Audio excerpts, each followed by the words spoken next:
Il est 7 h ici à Paris. 9 h à Nairobi. Bonjour Pauline. Bonjour Damien. Bonjour à tous. Nous allons passer ensemble les 3 prochaines heures et tout d'abord, les titres de l'actualité internationale de ce jeudi. L'émotion et la colère après ce nouveau drame dans la Manche. Au moins 27 migrants sont morts lors du naufrage de leur embarcation non loin de Calais. 2 personnes ont été sauvées. Elles sont actuellement hospitalisées. Emmanuel Macron et Boris Johnson se disent prêts à intensifier leurs efforts conjoints pour empêcher de telles tragédies. Aux États-Unis, le verdict est tombé. 3 hommes ont été reconnus coupables du meurtre du jogger afro-américain Ahmaud Arbery. Le jeune homme avait été poursuivi en pleine rue puis abattu en février 2020. Un jour salué comme historique par son père à l'issue de ce verdict. La vie des Noirs compte, a-t-il déclaré. L'Allemagne face à une résurgence du Covid-19. 76 000 nouveaux cas ont été enregistrés ces dernières 24 heures. Le pays a franchi la barre des 100 000 morts. De nouvelles restrictions sanitaires sont entrées en vigueur, notamment à Berlin. Le pass sanitaire ou un test sont désormais exigés pour prendre les transports ou aller ou se rendre sur son lieu de travail. Merci Pauline. Voilà pour nos titres. À suivre également dans cette nouvelle demi-heure d'infos. Dans un quart d'heure, les unes de la presse dans le monde avec Julien Cheida. Nous reviendrons beaucoup sur les réactions britanniques après la mort de ces 27 migrants dans la Manche. Il y a parfois des titres chocs comme celui de Métro, vous le voyez ce matin. Why didn't France stop them? Pourquoi est-ce que la France ne les a pas arrêtés? Et ce n'est pas la seule réaction, vous verrez côté britannique, notamment la presse conservatrice. Et puis c'est aujourd'hui la journée internationale pour l'élimination des violences à l'égard des femmes. À suivre toute cette journée sur notre antenne, des émissions dédiées, des invités aussi tout à l'heure. La porte-parole de la Fondation des femmes, Floriane Volt à 8h15, ou encore des reportages comme dans 20 minutes où nous suivrons le travail d'associations qui tentent de libérer les paroles de victimes, tentent aussi de faire changer les mentalités. Mais tout d'abord, votre journal, Pauline, bienvenue, c'est Paris Direct.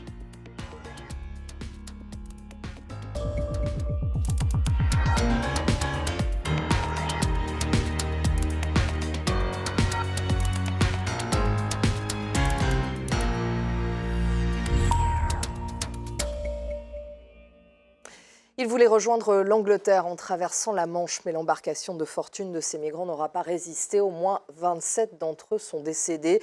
2 rescapés se trouvent à l'hôpital. Ce drame est le plus meurtrier depuis l'envolée en 2018 des traversées migratoires de la Manche. Le récit de nos confrères de France Info. Sur le port de Calais, un dispositif exceptionnel de sauvetage, forces de l'ordre et secours mobilisés en vain. Le naufrage est le plus meurtrier de l'histoire dans la Manche.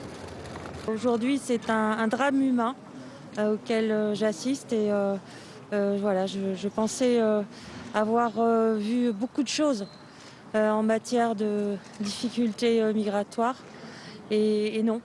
Les secours ont transporté le corps des victimes et conduit les blessés à l'hôpital. Le ministre de l'Intérieur, Gérald Darmanin, s'est rendu sur place dans la soirée. Les premiers responsables de cette ignoble situation sont les passeurs, c'est-à-dire des criminels qui, pour quelques milliers d'euros, organisent des traites d'êtres humains. Au même moment, de nombreux Calaisiens et membres d'associations se sont réunis sur le port. 30 personnes d'un coup, c'est jamais arrivé en fait, c'est horrible, c'est horrible. C'est-à-dire qu'en entendant ça, je me dis, c'est peut-être des gens que j'ai croisés dans la rue hier parce qu'ils traversent la ville. On ne les connaît pas, mais voilà, 30 personnes sur une embarcation, c'est énorme. Pour le moment, 4 passeurs suspectés d'avoir organisé le voyage des migrants vers l'Angleterre ont été interpellés par les forces de l'ordre. Et face au verrouillage du port de Calais et de l'Eurotunnel, ces migrants n'ont pas d'autre choix que de tenter la traversée de la Manche. Depuis 2018, je vous le disais, le nombre de ces traversées a explosé. On voit ça avec nos confrères de France 2. Chaque jour au petit matin, ces scènes surréalistes sur les côtes du nord de la France. Des migrants venus tenter la traversée vers l'Angleterre, souvent dans de petites embarcations de fortune, surchargées.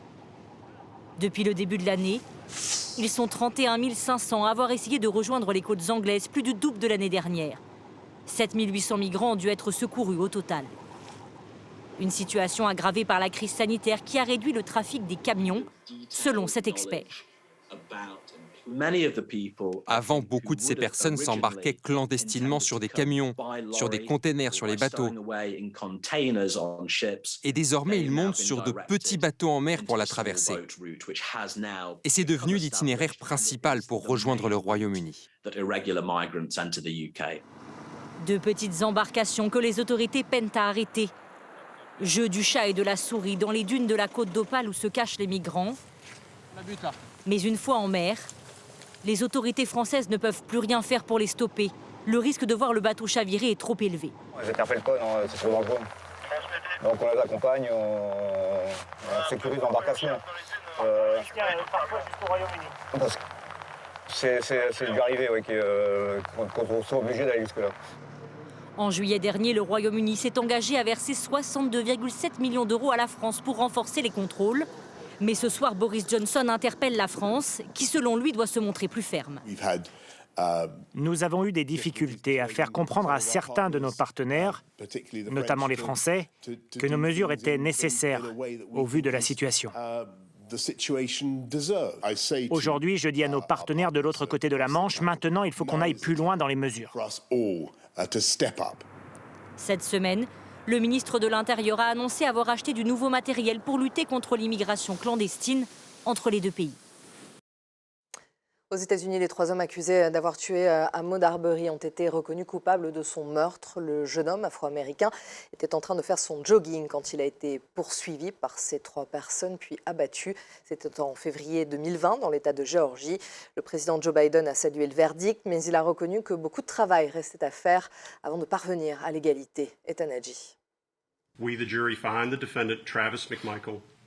À la lecture du verdict, les visages se ferment. Les 3 hommes blancs jugés pour le meurtre de l'Afro-Américain Ahmaud Arbery sont reconnus coupables. Ils encourent la prison à perpétuité. L'épilogue de 11 heures de délibéré dans cette affaire qui a secoué les États-Unis à l'été 2020. À la sortie du tribunal, les proches du jeune jogger décédé sont accueillis triomphalement par la foule, des parents endeuillés et épuisés après un long combat judiciaire. I never thought this day would come. But God is good.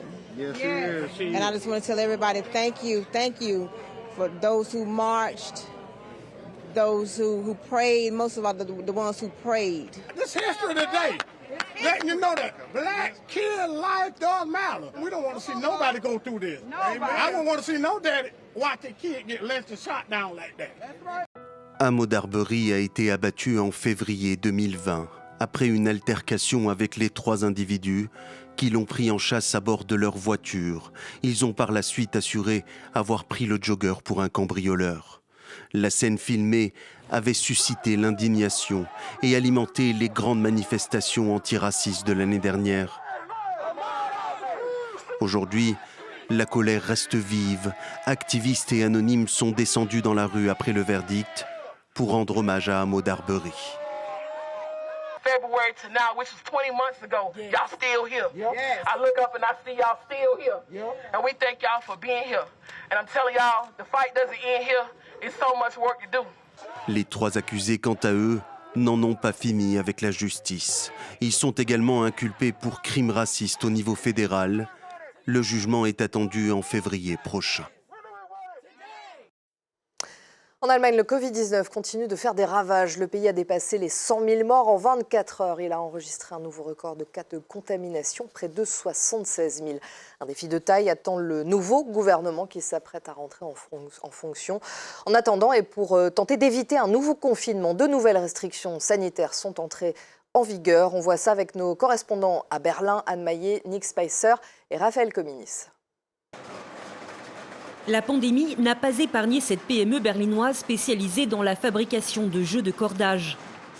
2 employés ont été emportés par le Covid l'année dernière avant le lancement de la campagne de vaccination. Un traumatisme pour les 130 salariés de cette entreprise et le patron qui salue les nouvelles restrictions. Nous sommes désormais autorisés à leur demander leur statut sanitaire. Ils peuvent refuser de nous dire s'ils sont vaccinés ou pas. Mais dans ce cas, ils sont tenus de nous présenter quotidiennement un test négatif. Sans test, pas de travail pour la dizaine de non-vaccinés présents sur le site, mais un soulagement pour les autres employés. C'est plus sûr comme ça. Ce n'est peut-être pas très agréable pour ceux qui ne sont pas vaccinés et qui doivent se faire tester tous les jours. Mais on ne peut plus faire autrement pour endiguer la pandémie.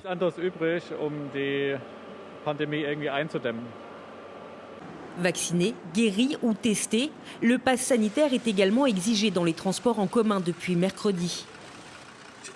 Le nombre de contaminations en Allemagne n'a jamais été aussi élevé. Devant les centres de dépistage, les files d'attente se rallongent. C'est plus sûr comme ça. Ce n'est peut-être pas très agréable pour ceux qui ne sont pas vaccinés et qui doivent se faire tester tous les jours. Mais on ne peut plus faire autrement pour endiguer la pandémie. De nouvelles restrictions sans garantie aucune. Un nouveau confinement général n'est pas exclu en Allemagne. Et en France aussi, le nombre de cas augmente rapidement. Plus de 32 000 ont été comptabilisés mercredi. Le ministre de la Santé, Olivier Véran, s'exprimera à la mi-journée pour présenter de nouvelles mesures destinées à faire face à cette 5e vague. Dans l'actualité internationale à présent, le Soudan et cet appel à manifester lancé pour aujourd'hui afin de rendre hommage aux victimes de la répression après le coup d'État militaire du 25 octobre. Je vous rappelle que depuis quelques jours, le pays a retrouvé son Premier ministre civil, Abdallah Hamdok. Il avait été démis de ses fonctions après le putsch. Il a passé un accord avec le général Al-Bourhan, accord qui est loin de satisfaire une grande partie des manifestants. Et on en parle tout de suite avec notre correspondant dans la région, Bastien Renouille. Bonjour Bastien, la tâche s'annonce déjà bien compliquée pour le Premier ministre. Est-ce qu'il va réussir à former un nouveau gouvernement ? Bonjour, eh bien cela semble de plus en plus compliqué car il semble extrêmement difficile pour les partis pro-démocratie de s'allier à Abdallah Hamdok en ce moment. Les Forces pour la liberté et le changement, cette coalition de partis politiques qui avait négocié avec les militaires après la révolution de 2019 qui avait fait chuter Omar el-Béchir, eh bien refuse toute négociation avec le Premier ministre tant qu'il sera lié aux militaires après cet accord qui a suivi le coup d'État.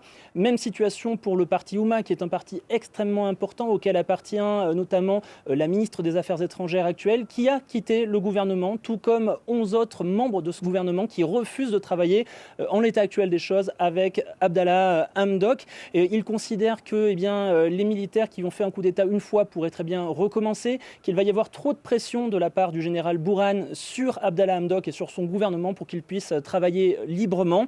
Et cet avis est bien partagé aussi par l'association des professionnels soudanais, ce syndicat qui était derrière les manifestations qui ont fait chuter Omar el-Béchir en 2019, eh bien, il refuse aussi de négocier avec le gouvernement, de négocier avec les militaires. Ils appellent la population à continuer à manifester.